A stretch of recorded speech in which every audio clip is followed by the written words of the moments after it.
regjistruar. Dhe natyrisht po regjistruan, do firmosin bordero, sepse do të kalojnë sigurimi shoqëror, do bëjmë radhë gjitha. Nuk kishohet leku ashtu. Formalizim. Do formalizohet. Unë nuk jam i kësaj kategorie për dy arsye. E para që nasin media nuk ka vajtur të jemi kësaj skemi, po e dyta që është më kryesorja. Unë them vërtetën. Unë nuk kam nevojë për ligjin e shpifjeve. Nuk kam. Në momentin kur do filloj të shpif, atëherë do t'i them Marçeles se diç po më regjistro gazetar mua. Sepse duhet fitoj nga ky ligj. Sepse mua në media ja kështu në tavolinë, gazetari më ka thënë ja më keni gazetari, ju e dini që jo pra ta. Kjo është gazetari presa. Më lejo dy pushime mua. Shpifja penale, shpifja e. Një minutë. Ngatrojmë. Tani dhe një herë. Ti thua tani gazetarët mund thuan çfarë duash edhe Jo, mos e ngatroni. Po ti je regjistruar. Jo më vlla. Ky ligj ka dy, që ta them që në momentin e parë sepse nuk e di pse duhet ky ligj ka dy gjëra pozitive. E para formalizon sektorin, e dyta jep siguri për gazetare, se për atë punë është bërë. Kështu që e mbyll këtë unë vetë, që në procesin tim të artikulimit, të provave, të fakteve, si gazetar, jo si analista, them, natyrisht e shoh me pozitivitet mbrojtjen që do të më bëj ky ligj. Dhe nëse gazetarët nuk e shohin gjë të tillë, është problemi i tyre, është problemi i ligjit. Por unë po të them, një gazetar, se edhe unë kam problemet e mia, duke dalë në media, një gazetar më ka thënë 3 shprehje. Je bashkëpunëtori i sigurimit të shtetit, gazetari. Nxirë unë dokumentat, shikoj, i kam vërtetuar, me kë? E tha i shpifjen. Gazetari më tha, ti, nga pagesat dhe benefitet që merr nga shteti, konsumon këto taksat e shtetit shqiptar. Çfarë ti them unë gazetarit? Sepse vërtet ka gazetarë të cilët si punë e Polit, si punë e Sandrit, kanë integritet, po e them, ka integritet. Gazetari që ka integritet nuk shpif. Nuk shpif, se nuk ka nevojë. Se e ndërton integritetin në tonë punë e vetë. Edhe me këtë ligj mund ta çosh në gjyq atë. Edhe me këtë ligj mund ta çosh në gjyq. Sepse ose do ai duhet ta provojë, ose do kërkojë pjesë. Ky është vazhdimi i ky ligj ka një politikë penale në vetë. Pra duhet ta kuptoni, ky ligj në vetvete është një politikë penale në gjykata. Që pavarësisht që dispozita e dënon, gjykata me politikë penale që e ndërton parlamentin në këtë rast nuk ka për ta dënuar asnjëherë gazetarin. Nuk ka për. Kjo është politikë penale që nga rrjedh. Sepse Shqipa, gjithsesi politikë penale.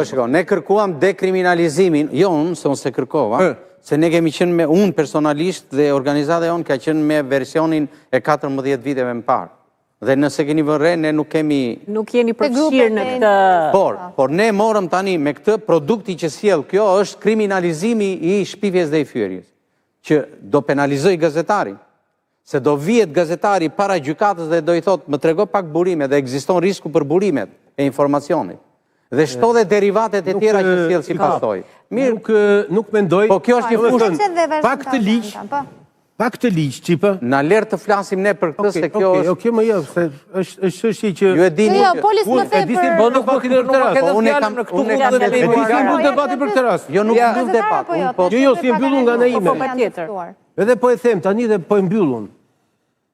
Ky ligj vjen nga KED1. Kedi. Dhe Kedi është gjeti. Gjykata Evropiane e Drejtave të Njerëzit. Është absolutisht pasqyrim i dispozitave të atij komuniteti. Dhe për sa kohë që ai e ka ratifikuar dhe e ka sjell si detyrim për Shqipërinë. Ky është detyrim për Shqipërinë. Po ka një problem. Ka një problem që jo, nuk është kështu se po të sjellësh demagogji pjesa tjetër. Okej. Unë që e di drejt dhe e di nuk është kështu. E para njerë kjo është alibi, sepse kemi dy momente. Është pretenduar se kemi marrë versionin kroat.